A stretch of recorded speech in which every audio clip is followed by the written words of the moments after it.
Hola, ¿cómo están? Yo soy la doctora Viviana y el día de hoy vamos a hablar sobre cetoacidosis diabética. Tenemos que esta es una complicación seria y potencialmente mortal. La vamos a ver principalmente en los pacientes con diabetes mellitus tipo 1, pero también en algunos casos de diabetes tipo 2. Tiene una mortalidad de 0.15 hasta 0.5%. De forma rápida en la fisiopatología tenemos que esta se desencadena por un estímulo que puede ser el estrés, infección, insuficiencia a nivel de la insulina, lo cual va a llevar a una deficiencia absoluta de insulina. O a su vez en un paciente que ya presente este déficit, hace que aumenten las hormonas contrarreguladoras como son el glucagón, el cortisol, las catecolaminas, y ello lleva a los diferentes procesos que son la etiología de las manifestaciones clínicas que vamos a ver en esta patología, como son aumento de la lipólisis, con aumento de la cetogénesis y la presencia de acidosis, la disminución en la utilización de glucosa que va a llevar a la hiperglicemia, aumento en la proteólisis, disminución de la síntesis de proteínas que también contribuyen a la hiperglicemia, lo cual va a llevar a la glucosuria, a la diuresis osmótica, a la pérdida de agua y electrolitos y finalmente a la deshidratación con falla renal aguda. A su vez también se produce un aumento de la glucogenólisis, que eso también va a contribuir en la hiperglicemia y los demás procesos citados.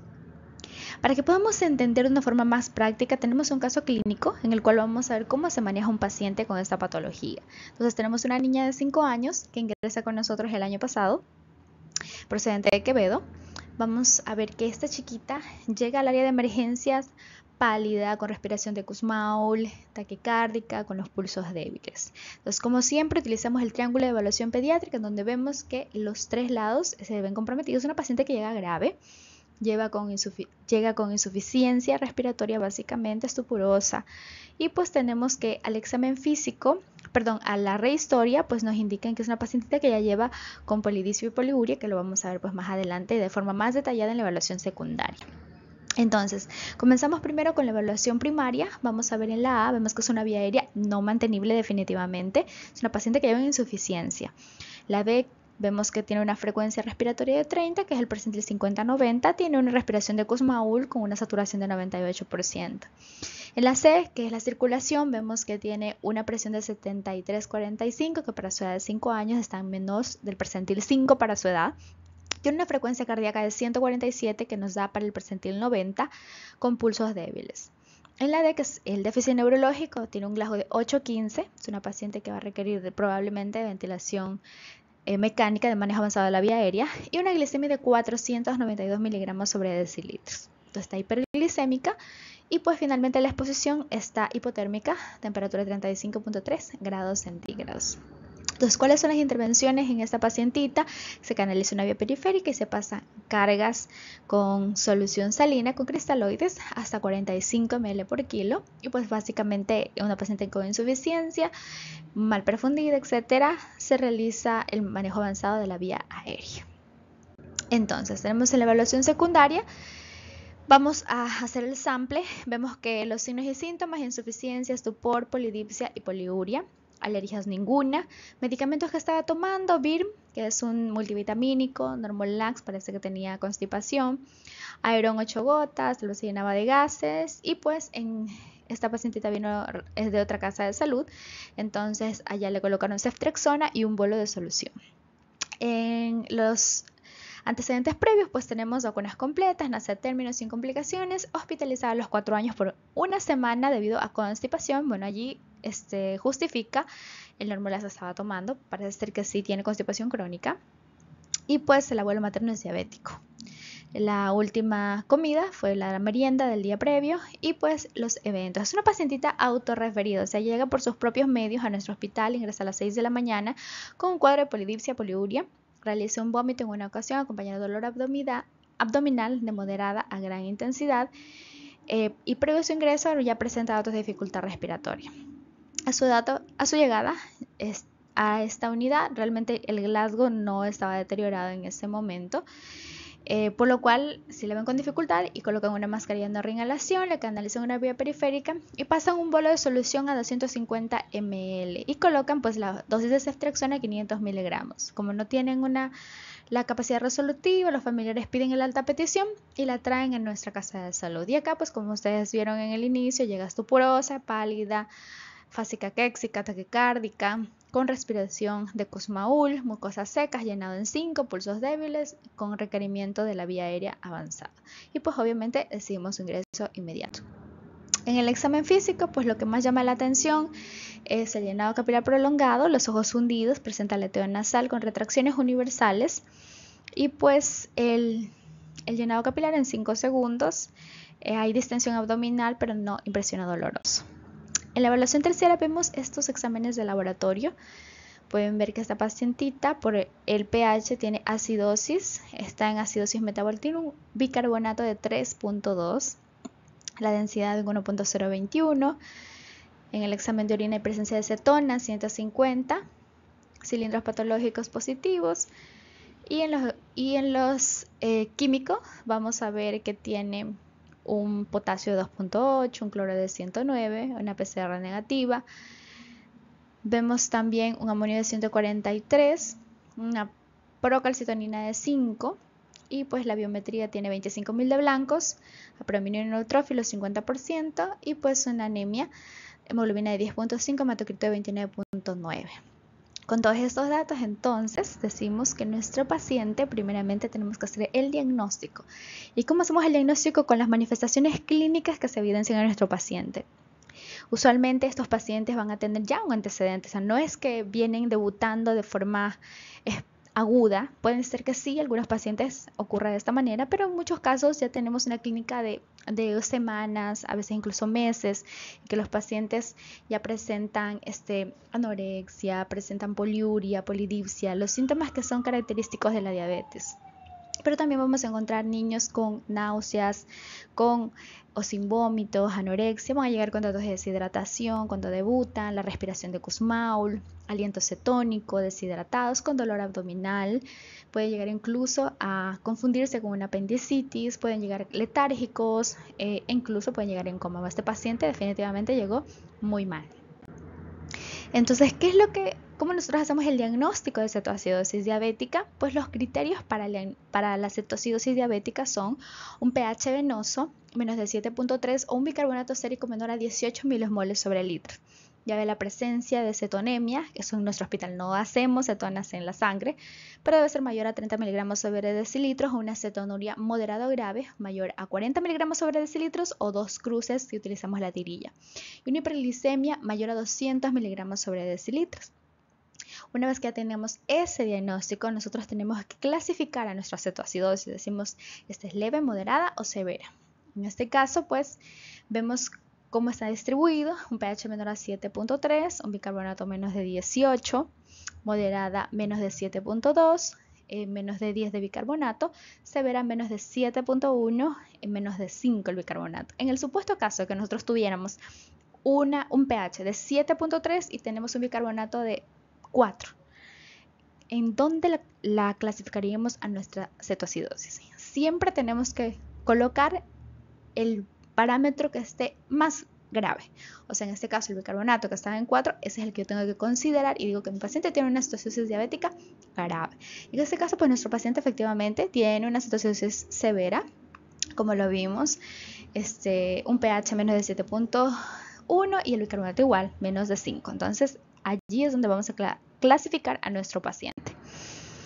Entonces, posterior a ello, tenemos que ver qué tanto está deshidratado nuestro paciente. En esta bibliografía, pues, la encontramos de esta manera, pues el grado de deshidratación se lo coloca de acuerdo al porcentaje, pues eso también nosotros tenemos unas tablitas que utilizamos en el área de emergencia, en donde de acuerdo a cada punto que tenga, o sea, llenado capilar 2 segundos, un punto, que tenga los ojos hundidos, un punto, las fontanelas deprimidas, otro punto, y por cada punto es el grado de deshidratación. Pero de acá también está, más o menos, tenemos 5%, los hallazgos son de urgencia, disminuida, sequedad de mucosas, si tiene 7 ojos hundidos, llenado capilar de más de 2 segundos y más de 10% pulso débil, chocado, hipotensión, oliguria. Eso ya depende de cada quien. Lo importante es que clasifiquemos la deshidratación.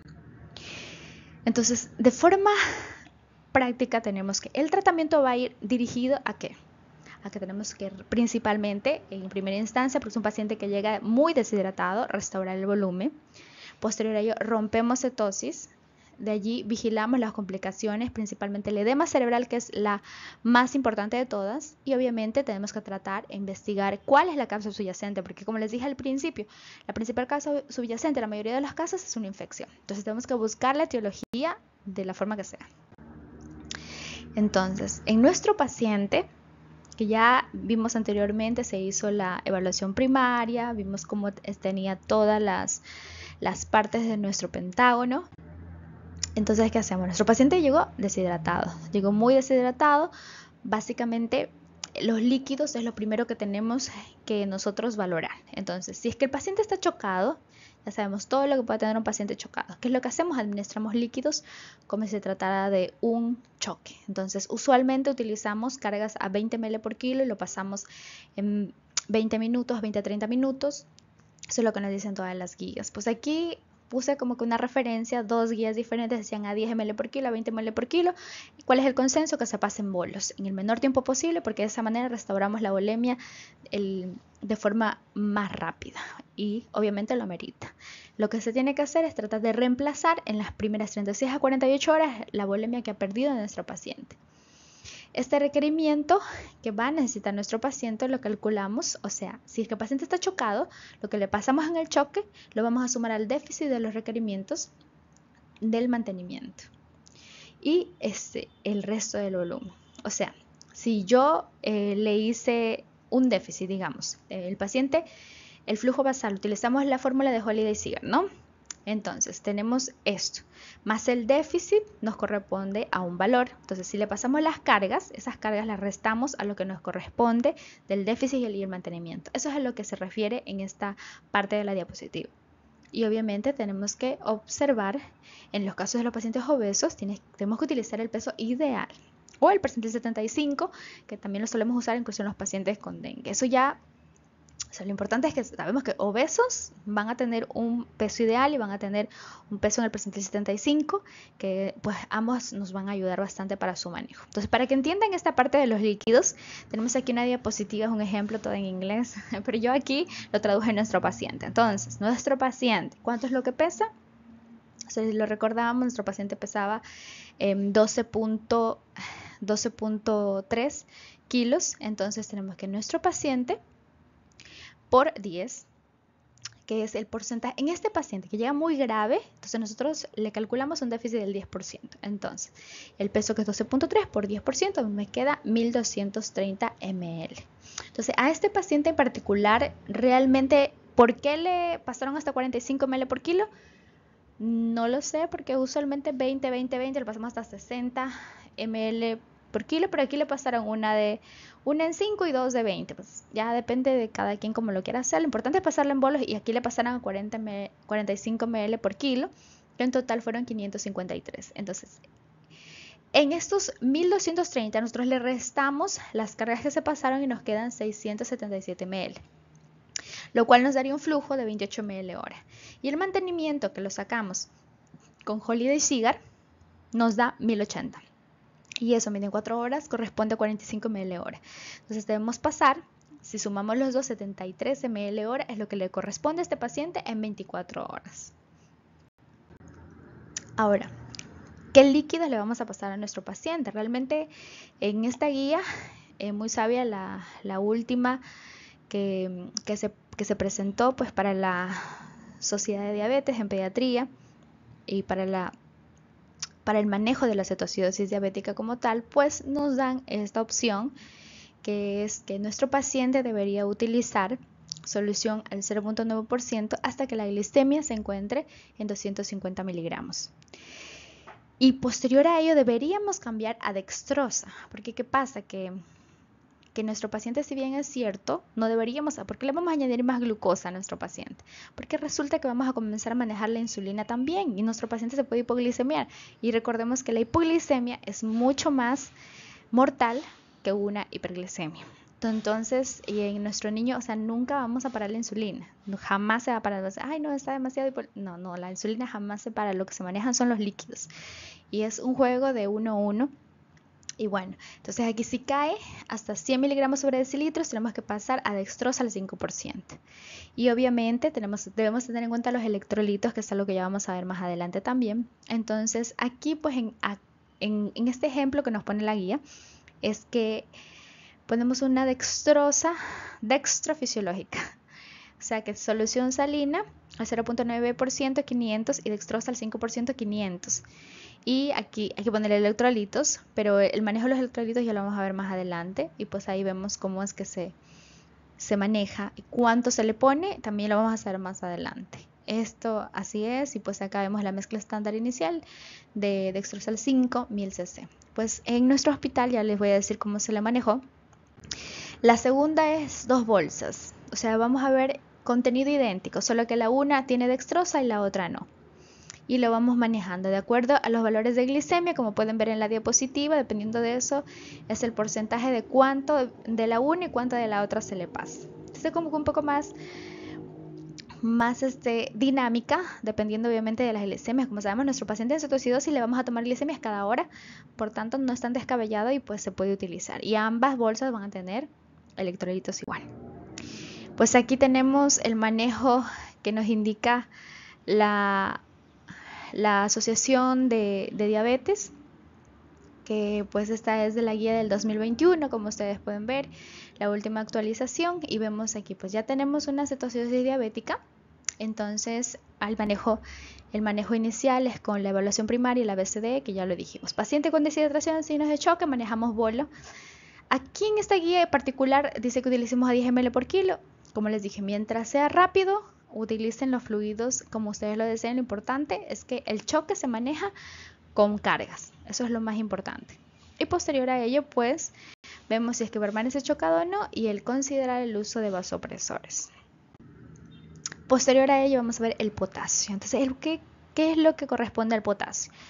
El potasio, el paciente tenga o no tenga alteraciones en el potasio, tenemos que colocar 40 miliequivalentes sobre litro en la solución de nuestro paciente. O sea, en lo que él va a requerir en 24 horas debe tener por lo menos 40 miliequivalentes sobre litro. Pero debemos tener en cuenta varias consideraciones que el paciente puede tener. ¿Por qué lo vamos a colocar? Porque el paciente puede tener hipopotasemia por diuresis osmótica, porque puede presentar vómitos, hiperaldosteronismo secundario. La insulina estimula la entrada de potasio a la célula, entonces el intravascular nuestro va a estar sin potasio y por ello es necesario colocarle pues su aporte en la solución. Esto predispone a arritmias cardíacas, hay que agregar, como les digo, siempre a la de mantenimiento, a menos que tengamos hiperpotasemia. Si hay hiperpotasemia, ahí tenemos que pensar bastante bien en qué momento colocamos el potasio. Y más o menos lo que tendríamos que administrarle al paciente es de 0.5 milimoles kilogramo hora. Y esto hay que considerar mucho, es que nuestro paciente orine. Si no vemos diuresis, el potasio no es lo que deberíamos implementar en la solución de mantenimiento. Eso hay que tenerlo mucho en consideración. Y si es que el calcio está alto, otra consideración, no debemos colocar potasio. Aquí pues la misma guía en la que básicamente me basé en la presentación, vemos cuánto más o menos deberíamos de reponer. Pues si tiene menos de 3.5 a 0.5 miliequivalentes kilogramos, si tiene 3.5 a 5.5, 40 miliequivalentes sobre litros. La forma general debería tener 40 miliequivalentes sobre litros en la solución realmente, pero las guías te muestran diferentes formas de poder reponer, ¿no?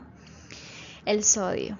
El sodio, con el aumento de glucosa, va a afectar la concentración de sodio. Podemos tener incluso hiponatremia dilucional y se debería de realizar la corrección de sodio.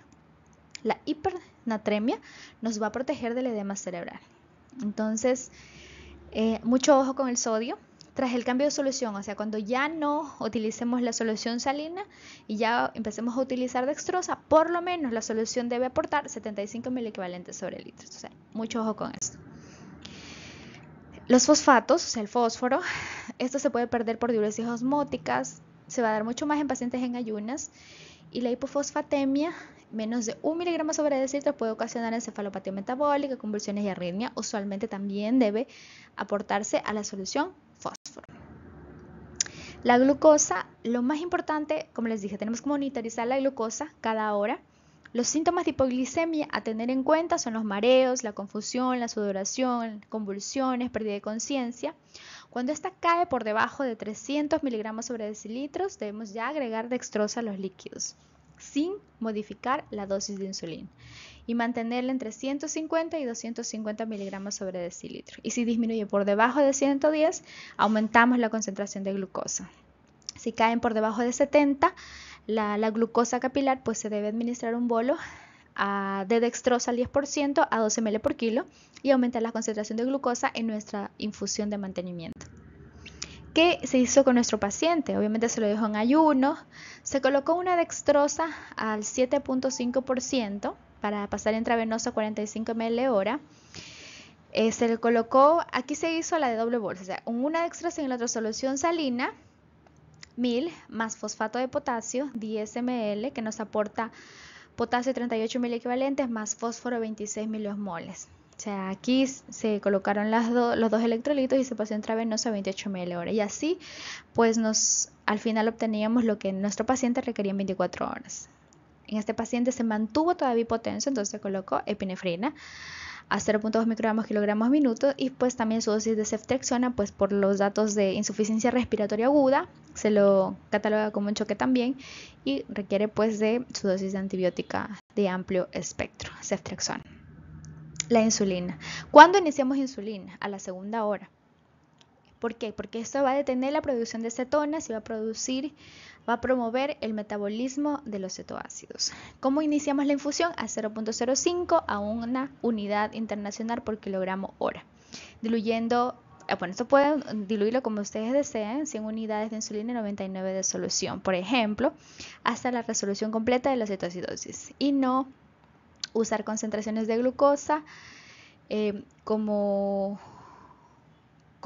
o sea, que sean concentraciones de glucosa muy altas y retiramos la insulina. No, eso no se debe hacer, no se retira la insulina. La corrección de la acidosis, pues aquí no se debe utilizar bicarbonato. Únicamente utilizamos bicarbonato cuando hay una hipercalemia severa o una acidosis severa con un pH de 6.9 asociado a daño en contracción cardíaca. Si es que no, realmente no se tiene que corregir la acidosis. En nuestro paciente se pasó bolo de bicarbonato. ¿Por qué? Porque nuestro paciente definitivamente está muy grave. Como vimos, tenía un pH muy bajo, pues en él sí ameritó. Y la insulina, pues como saben, se inició a 0.1 unidades internacionales por kilogramo hora. La monitorización, como les dije, tiene que ser al pie de cama, glucosa cada hora, gasometría y concentración de cetonas cada 2 a 4 horas. Y si las cetonas no disminuyen en 4 a 6 horas, la infusión de insulina se debe aumentar a 0.1 unidad internacional por kilogramo hora. Aquí tenemos el registro de nuestro paciente. Esta es la hojita que usamos en el área de emergencia. Y pues aquí vemos cómo se iban haciendo las gasometrías. Todas tampoco tan cercanas, cada hora tampoco se hicieron, pero sí se la hicieron de forma constante. Y como vemos que poco a poco pues el pH fue mejorando, también el bicarbonato. Aquí tenemos los exámenes de orina. Como vemos, ya la presencia de cetonas a las 3:30 de la tarde del siguiente día fue que ya por fin no habían cetonas. Y pues también los electrolitos mejoraron bastante. Cuando ya decimos vamos a transicionar a insulina subcutánea, pues obviamente tenemos que haber roto cetosis. ¿Y cómo se hace o qué criterios debemos considerar? Que el pH sea mayor a 7.3 con un bicarbonato mayor a 18, una glicemia menos de 200 y pues la presencia de cetonas que tiene que ser mínima o nula definitivamente, y nuestro paciente esté lúcido y tolerando la vía oral. Allí pues ya decidimos utilizar la insulina, que estas se van a utilizar dos tipos de insulina, que es la insulina de acción prolongada, la glargina o la de Gludec, y una rápida, pues que se la va a intercalar entre ellas. Entonces este paciente en particular pues recibió insulina glargina, 5 unidades subcutáneas premerienda cada 24 horas y la pidra, 2 predesayuno, 3 unidades prealmuerzo y 2 unidades premerienda. Y pues si había alguna precolación se tendría que utilizar también la pidra, 1 unidad internacional, y medir la glucosa siempre, precolación, prealimento, precolación, premerienda, siempre en todos los pacientes. Las complicaciones, la principal es el edema cerebral. Se puede utilizar solución hipertónica bolos. Y pues nada, mantener vigilancia estricta en el déficit neurológico. Algunas estrategias neuroprotectoras pues son elevar la cabecera de la cama, presencia de insuficiencia respiratoria, pues intubar al paciente y pues realizar una tomografía cuando el paciente ya esté estable. Y pues aquí tenemos un resumen de cómo es el manejo de nuestro paciente con cetoacidosis diabética. Es básicamente lo que ya se explicó más hace un momento, pues cuando estamos iniciando la presentación y el manejo. Y bueno, pues muchas gracias, espero que les haya servido y cualquier sugerencia escríbanmelo en los comentarios.